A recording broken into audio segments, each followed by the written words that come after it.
Je suis Mobio Kosokre Prosper, je suis le secrétaire général de la chefferie d'Abidjan à Djamé. C'est à ce titre-là que je prends la parole. Je prends la parole pour dénoncer certains comportements, pour démentir certains propos mensongers qui sont répandus partout sur les réseaux sociaux pour distraire le peuple, pour monter le peuple tchama contre la chefferie d'Abidjan à Djamé. De quoi s'agit-il? Il nous revient de façon récurrente, et nous le voyons aussi sur les réseaux, que l'on fait croire aux gens que les chefs tchama ont reçu 4 milliards de francs. Et c'est par rapport à ça qu'à ma qualité de secrétaire général de la chefferie d'Abidjan à Djamé, j'ai décidé de prendre la parole pour dénoncer haut et fort ce comportement pervers, malsain, que l'on véhicule pour nous distraire, parce que nous avons été tués dans l'âme. Nos maisons ont été détruites. L'accord que nous avons signé, qui était en voie de signature avec nos représentants tchama, l'accord a été violé. Il nous avait été dit de constituer des commissions. Nous l'avions fait au niveau du village. Nous avons délégué 10 personnes. Au niveau de la primature, 5 personnes. Nous avons élaboré des documents. Nous attendions à ce que le Premier ministre donne l'ordre de faire quoi que ce soit. Nous situe, soit il est d'accord avec ce que nous avons fait, ou du moins, s'il y a des amendements, qu'il le fasse. Malheureusement, hélas, malheureusement, au moment où nous attendions la réponse du Premier ministre, l'on vient nuitamment détruire nos maisons. Et même ce qui avait été dit, comme quoi ces maisons-là, les destructions allaient se faire à 20 mètres. Aujourd'hui, après 20 mètres, on est revenu à 13 mètres. Aujourd'hui, l'on a détruit les maisons à plus de 50 mètres. Et là, vous pouvez aller le constater. Alors, les esprits malins, ayant agi comme ça, maintenant trouvent le malin plaisir de dire que les chefs tchama d'Abidjan à Djamé ont reçu 4 milliards. Je vous ai présenté le document. Il n'en est rien. Nagui Bois Chérubin, chef du village d'Abidjan à Djamé, inspecteur en philosophie, que nous connaissons tous ici, nous l'avons choisi pour son intégrité, a toujours dit non. Moi-même, son collaborateur, les gens sont venus me voir à l'effet de passer par moi pour le convaincre, pour qu'il prenne l'argent. Il a refusé. Donc, à vous attendre, vous n'avez pas reçu 4 milliards. Rien. Et j'ai lu tout à l'heure un document. Je vais vous montrer ce document du PTUA. Et ce document dit qu'il y a un compte séquestre. Parce que j'aimerais que vous lisez bien ce document pour que je ne déforme pas ce qui est écrit. Mais sachez simplement qu'ici, personne n'a donné 5 francs à qui que ce soit. Je peux mettre mon doigt même dans le feu pour ça. Je veux savoir le protocole, le document que vous avez formulé pour donner aux autorités.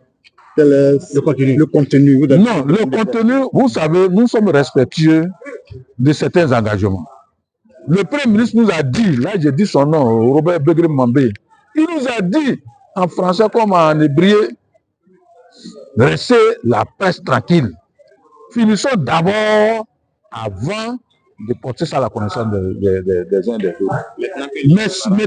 Mais maintenant que l'irréparable arrive, pour tout le respect que nous nous devons, le contenu, je ne vais pas vous le livrer. Mais sachez simplement que nous avons élaboré un document avec ces émissaires. Et moi qui vous parle, j'étais le chef que le chef du village a désigné pour pouvoir piloter cette action-là sous la coupole de son adjoint. Vous voyez, chez nous, c'est comme ça se fait. Une question. Depuis le matin, nous avons sillonné un peu ici, le village, comme aussi à la mairie. Nous avons tenté de joindre certains responsables du gouverneur. Et il sort de façon récurrente que cette opération n'est pas le fait du gouverneur. alors qu'il était sur le terrain. On a pu cette volonté à gérer. Est-ce que c'est avec le ministère de l'Infrastructure que vous l'avez discuté ou bien c'est avec le Bonne question. Très bonne question. Dans quel pays sommes-nous? Qui commande qui? Dans quel pays sommes-nous? Nous sommes allés à l'école, nous avons fait l'université, nous avons eu des diplômes, nous sommes venus, par la grâce de Dieu, nous occupons des grandes fonctions. Et voilà comment nous raisonnons. Ce n'est pas le ministre-gouverneur, je suis d'accord. Je n'ai pas de preuve que c'est lui. Mais nous l'avons vu ici plusieurs fois. C'est pourquoi nous disons que c'est lui. Maintenant, si ce n'est pas lui, c'est qui? C'est qui? Puisque nous avons échangé avec le Premier ministre. Pour ça, je n'hésite pas. Vous voyez que je n'hésite pas, il y a des témoins. Donc, qui est passé outre le Premier ministre pour casser le maison à Abidjan Djamé, pour tuer nos parents, les étages de nos parents? Qui a fait ça? C'est ce que moi je voudrais savoir. Je suis d'accord avec vous, mais qui a fait? Qui ne respecte personne ici et qui passe lui-même vient, il casse tout. C'est ce que moi je veux savoir. Donc, la réponse à cette question, nous allons la reformuler autrement avec un point d'interrogation et puis chercher. Chercher celui qui a donné l'ordre. Ok, hier,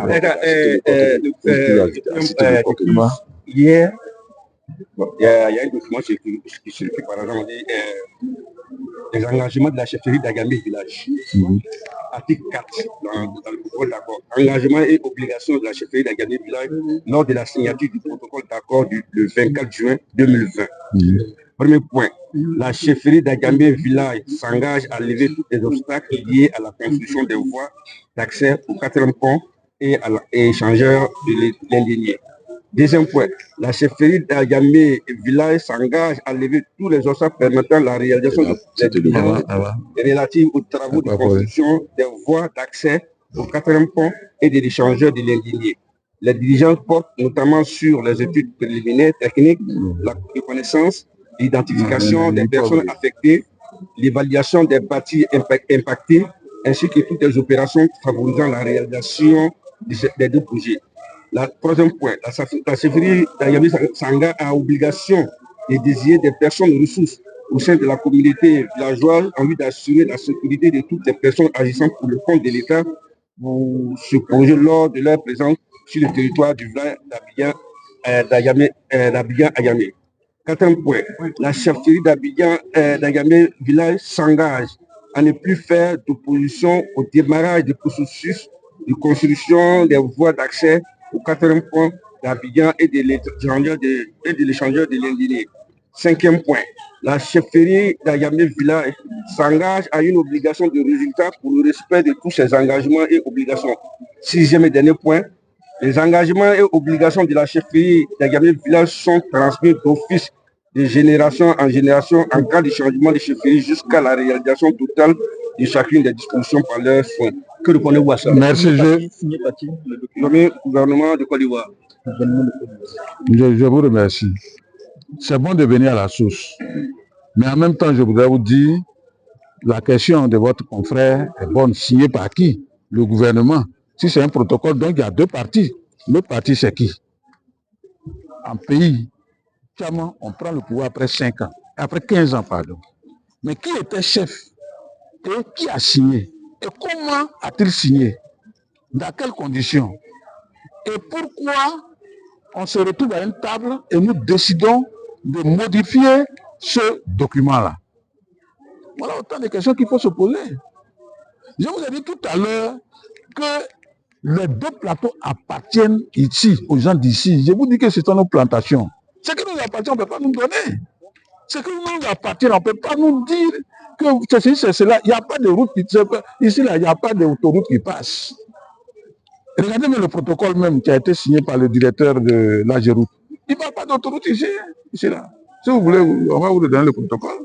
Il n'y a pas d'autoroute ici. Maintenant que tout ça est écrit, c'est beau. On leur concède ça. On dit, asseyons-nous et discutons. Maintenant, nous sommes en train de discuter. On a commencé à élaborer un papier. Sur le papier, j'ai dit modifier. Allez demander aux émissaires du Premier ministre. Dites qu'il y a un monsieur qui s'appelle Mobio Kosokre Prosper. Il est le secrétaire général de la chefferie d'Abidjan Djamé. Il dit que vous êtes assis pour élaborer un papier et dedans, c'est dit que le protocole doit être modifié. Mais pourquoi vous n'avez pas attendu la modification du protocole et puis vous êtes venu casser les choses? C'est mon problème qui est là. Est-ce que vous voyez? On allait à l'école, on doit réfléchir correctement. Si vous pensez que le protocole est correct, pourquoi on tombe d'accord sur le fait qu'il faut modifier? Mais pourquoi ceux qui viennent là, on tombe d'accord, on dit oui. Et je vous dis qu'il y a un ancien ministre là. Par respect pour les gens, moi je ne vais pas citer trop de noms. Mais ce que je dis là, tout le monde peut m'appeler. Moi je ne vais pas me cacher. Donc ce qui est dit dans le protocole là, c'est-à-dire c'est inacceptable et c'est pas normal. Mais attendez, on vous donne 500, vous voulez pas 500 hectares. On dit bon, avec Oufoué. Mais le vieux était vénéré. On se soumettait à tout ce que le vieux a dit. Et d'abord même, c'est un très bon père, un très bon grand-père, un bon président de la République. Puisque quand les vieux sont partis vers lui, pour lui dire, mais vous avez pris 400, il nous reste 100. Mais il a dit, bon, ajoutez un peu. Et c'est ainsi qu'on est arrivé à 170 hectares. Donc là, il y a plus de choses. Donc les garanties que même le vieux a pris avec nos parents, mais c'était de bitumer les 2 plateaux. C'était de faire en sorte que ce soit un quartier où d'abord il y a l'eau, il y a l'électricité et autres. Mais pourquoi venir duper les populations et leur demander de venir signer encore un autre protocole où on dit si vous faites ça, on vous fait ça. Si vous faites ça, on vous fait ça. Attendez, si l'État de Côte d'Ivoire veut construire une route, on n'a qu'à appeler les populations pour dire voilà le bien fondé pour lequel nous voulons construire une route. On n'a pas besoin de dire bon, allez-y, vous faites ça, moi je vous donne ça. Vous faites ça, je vous donne. Vous ne trouvez pas que ça là aussi c'est un peu gauche? Regardez. Attendez. Voilà, il y a beaucoup d'interrogations, c'est-à-dire que ça suscite beaucoup d'interrogations. Moi je dis toujours, quand les gens parlent souvent, ils ne savent pas que ce qu'ils disent là même là, ça suscite des interrogations et ça les contredit eux-mêmes. Et je vous le dis, ça n'engage que moi. C'est pourquoi je parle à la village de Kouga. Je sais que vous allez me mettre un peu partout, ça ira un peu partout, mais je prends mes responsabilités, je le dis. On ne peut pas nous dire, voici, nous ne pouvons pas dire, voici, on vous donne ça, et en même temps, vous exigez certaines choses pour pouvoir faire ça. Mais l'État de Côte d'Ivoire pourrait simplement venir dire, bon, on va faire une route ici. Voici comment on va vous recaser. Un point, ça s'arrête là. Ça, c'est une proposition parmi tant d'autres propositions. Mais on n'a pas brandi ça comme un chiffon rouge. Voilà. Ils ont dit qu'ils ont fait ça, ils ont fait comme ça. Quand ils n'ont pas respecté l'engagement, mais c'est faux. C'est archi faux. Et c'est pourquoi nous sommes tombés d'accord qu'il faut modifier. Cette route dont on parle, elle ne devait pas passer ici. Cette route-là ne devait pas passer. Ça devait passer où? Mais ils le savent. Le tracé initial, ils le savent. Mais nous ne sommes plus à ce stade-là. Oui. Nous ne sommes plus à ce stade puisque tout a été détruit. Mais la manière dont ça a été détruit, là, c'est ce qui est mauvais. Et moi, ce qui m'intéresse, je vous ai dit tout à l'heure, j'ai pris mon document. Je vous ai dit tout à l'heure que la promesse non tenue. Avant de venir, moi je suis un enseignant de formation, je suis un inspecteur. Donc avant de venir, moi j'ai préparé quelque chose en grande ligne. J'ai dit la promesse non tenue. Le démenti que l'on fait, c'est-à-dire la mauvaise interprétation que l'on fait du protocole. Les allégations qui sont portées à l'encontre du chef du village d'Abidjan à Djamé, comme quoi il a reçu 4 milliards. Et puis la preuve que je voulais donner à qui que ce soit, comme quoi cette somme-là se trouve là-bas, dans les mains là-bas. Et c'est pourquoi je vous ai parlé d'un document tout à l'heure. Je vous ai dit PTUA. C'est tout. Et ce document, je vous ai dit que je vais porter ça à votre connaissance. C'est tout. Merci. Voilà. Okay. Est-ce que vous avez un appel à lancer? Mais un appel à lancer, mais nous sommes dans une situation de détresse. Vous l'avez vu. Nous sommes dans une situation de détresse. Nous, on n'a pas d'armes. On n'a rien. Mais on vient, on tombe sur nous, on nous frappe, on casse nos maisons. Mais le président Ouattara, moi, ma prière est qu'il cesse de lui-même prendre le problème à bras le corps, ou bien qu'il enjoigne au Premier ministre de prendre le problème à bras le corps pour que les Tchaman d'Abidjan à Djamé, le village qui a vu naître la commune d'Adjamé, d'abord la délégation en 1960, la commune à partir de 1980, ce village-là ne disparaisse pas. et que ces populations d'ici aient une bonne image de lui. C'est ça le problème. L'homme va diriger un pays, l'homme va diriger un État, mais un jour à l'autre, tout compte fait, on ne peut pas s'éterniser. Il faut que Abidjan Adjamé applaudisse des 10 doigts le président Ouattara. Il faut qu'il pose un acte fort. Nous sommes encore à l'écoute. Nous espérons qu'il va nous entendre. Nous espérons même qu'il nous entend et qu'il fera en sorte que nos larmes sèchent. Et puis hier à aujourd'hui, est-ce que pour nous matériel, au niveau humain? Mais le bilan il est catastrophique. Je vous dis, le bilan est catastrophique. Je vais vous donner un exemple simple. Moi, mon père a une maison à étage ici. C'est là qu'on jouait premier là. Là, on a été averti comme quoi l'immeuble sera cassé. Je connais même où ils ont mis le trait rouge, puisque moi, je suis l'héritier de mon père, je suis le seul garçon. Donc, je ne parle pas comme ça dans le vide. Hein. Je sais ce que je dis. Mais allez voir, ce trait-là, ils ont laissé, ils sont allés à plus de 50 mètres encore. C'est-à-dire, on a surpris des familles qui étaient à la maison, chez elles, et puis on est venu casser les branches. Elles ont tout perdu. Des femmes enceintes qui étaient là avaient été dans les problèmes. Les bébés même sont là, tout le monde dans la détresse. Vous devez comprendre ça. Il y a un même qui est mort de crise cardiaque. Hein? Assamoah Célestin. Hein? Vous voyez que c'est pas bon. Je ne dis pas qu'on a tiré sur lui, on a fait ceci, cela. Mais dans la foulée, là, vous l'avez fait boum, les tomber. Ok, merci.